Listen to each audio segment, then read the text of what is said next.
कुछ ही हफ्ते पहले जो बेंगलोर में वक्फ प्रॉपर्टी को लेकर जो कॉन्फ्रेंस हुई, तो उसमें क्या हुआ? बेंगलोर में तमाम पूरे इंडिया के ख़ास जो वक्त के काम करने वाले हैं उन लोगों को लेके एक कॉन्फ्रेंस हो गया। वो कॉन्फ्रेंस जो है जमात इस्लामी हिंद के तरफ से रखा गया था और उसमें तमाम स्टेट के लोग आए थे और अपने अपनी राय अपना अपना तजुर्बा उसमें ये किए। उसमें मुझे भी जाने का मौका मिला था और मुझे भी जो है दो बातें रखने का मौका भी मिला, तो हम उसका जमात के हम बहुत शुक्रगुजार हैं। और उसमें वक्फ प्रॉपर्टी को लेके बहुत सारे अपने अपने जो स्टेट के लोगों के जो अनुभव तजुर्बा थे वो उन्होंने ये किए और जमात भी बहुत वक्फ प्रॉपर्टी की को लेके इंडिया में बहुत अच्छा काम कर रहे हैं। ये पूरा उसमें उस प्रोग्राम का ये हो गया। और हम हमारा बोलना ये है कि अल्लाह ताला का शुक्र है कि अल्लाह ताला ने अरब स्टेट में अरब राज्य में उनको पेट्रोल की देन दी है, जिसके तरफ से पूरे दुनिया को वहाँ का पेट्रोल सप्लाई होता है और वो उसके ऊपर उनका पूरा दारोमदार सब हर चीज़ वहाँ पे ये चलती है। उसी तरह हमारे हिंदुस्तान के अंदर भी अल्लाह ताला ने एक जो देन दी है वो है वक्फ प्रॉपर्टी। और ये वक्फ प्रॉपर्टी हमारे भारत के अंदर तकरीबन फॉरेस्ट खाता है, रेलवे खाता है, उसके बाद में वक्फ बोर्ड है।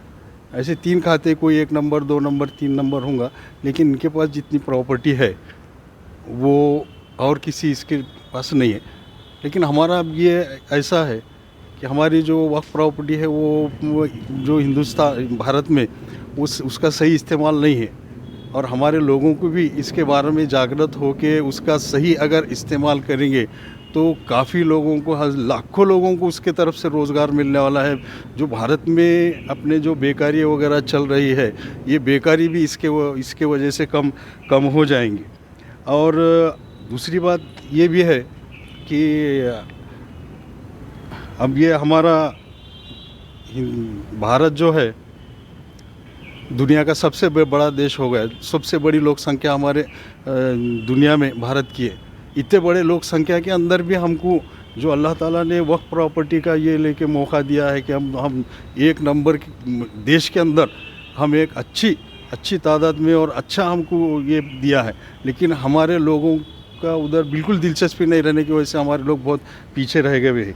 और उस वहाँ पे बहुत सारे इसके ऊपर ये हुआ है के और उसमें जो है एक मुद्दा जहाँ पे ये नहीं हुआ है, वो मुद्दा मैं यहाँ पे ये बोलूँगा कि जो लोग भी बहुत बोल रहे हैं कि उस लोकसभा के अंदर जो वक्फ एक्ट ही ख़त्म होने वाला है, या आप ये क्या करने वाले हैं, क्यों ये कर रहे हैं, ऐसा ये बोलना आ रहा है।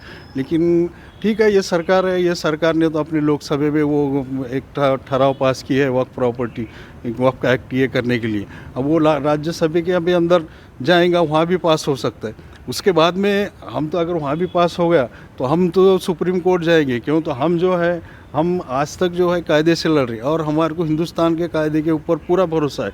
पूरा भरोसा रहने की वजह से हम जो है उसके जो लोकसभा में और राज्यसभा में जो भी बिल पास करेंगे उसमें जो भी त्रुटि रहेंगे वो त्रुटि को लेके हम सुप्रीम कोर्ट में जाएंगे और लड़ेंगे और हो सकते हैं जहाँ तक हम बचाने की कोशिश करने वाले।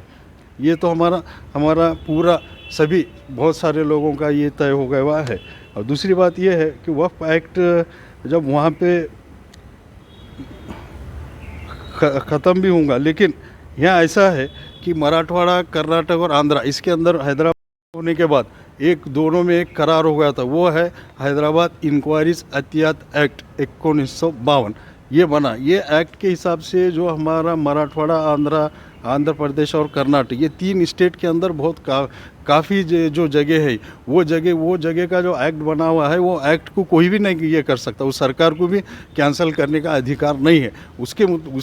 ये अगर ये देखे तो इसके हिसाब से हमारा अगर दूसरा वहाँ का कुछ भी हुआ तो हमारा महाराष्ट्र, कर्नाटक, मराठवाड़ा, कर्नाटक और आंध्रा, ये 3 जगह का तो एक्ट बिल्कुल ख़त्म नहीं होता। इसके लिए हम जो है कोशिश करने वाले हैं। और आज जो चल रहा है वक्फ प्रॉपर्टी के बारे में जो देश में चल रहा है, बहुत झूठा प्रचार कर रहे हैं कि बोलते कि कोई भी मुस्लिम आके बोला कि वो यहाँ पे वक्फ प्रॉपर्टी है तो ये वक्फ प्रॉपर्टी हो जाती है। ऐसा बिल्कुल नहीं है।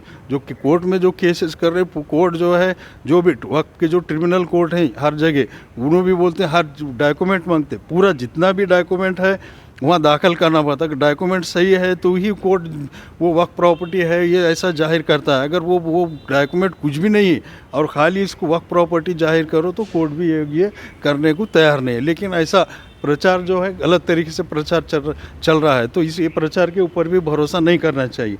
और दूसरा जो है ये आरटीआई के बारे में वहाँ पे जो ये हुआ, कुछ पूछा गया आरटीआई के बारे में, उसके बारे में चर्चा हुई और सुप्रीम कोर्ट के भी वकीलों ने बहुत सारे कायदे के मालूमात वहाँ के दिए दो वकीलों आके सुप्रीम कोर्ट के भी वहाँ पे अच्छे मालूमात दिए हैं। अब आरटीआई का यहाँ का हमारा एक महाराष्ट्र का एक ये है अनुभव ये है कि हम जो बहुत सारे वक्फ बोर्ड के खिलाफ में माहिती मांगे थे वो माहिती नहीं दिए। वो आयोग में पहली अपील हो गई, नहीं दिए। दूसरी अपील में आयोग में चले गए मैटर जाने के बाद में आयोग को बार बार हम जाके तारीख कर रहे थे, लेकिन वो बिल्कुल उन्होंने माहिती भी नहीं दे रहे, आ रहे भी नहीं थे। तो एक मरतबा ऐसा हुआ, आयोग हमारे को आयोग क्या कर अल्पसंख्यक विकास विभाग मंत्रालय मुंबई वहाँ से फ़ोन लगा के बोले कि ये बार बार आ रहे नहीं, कुछ नहीं, हम तारीख रख रहे। वहाँ पे जब वहाँ के वो सीईओ थे उनको बोल के बोले कि मेरे जो राज्य आयोग बोले कि मेरे बहुत जिला कोर्ट के अधिकार हैं, आप भेजने वाले क्या करने वाले बोल दिए। और मुझे क्या किए, आयोग की गाड़ी, आयोग का सिक्योरिटी, पुलिस सब दे के जो माहिती अधिकारी है उसको पकड़ के लाने को गाड़ी वगैरह दिए। हम जाके वहाँ से पकड़ के ला के वहाँ पे सादर करे। बाद में हमको ये हुआ। तो ये ऐसे अनुभव हमारे से भी वहाँ ये बोलने का हम भी देने का मौका मिला। ये बहुत एक अच्छा प्रोग्राम हुआ, जाने का मौका मिला। हम वो जमात इस्लामी हिंद के भी शुक्र अदा करते हैं। मैं शेख खुर्रम, औरंगाबाद।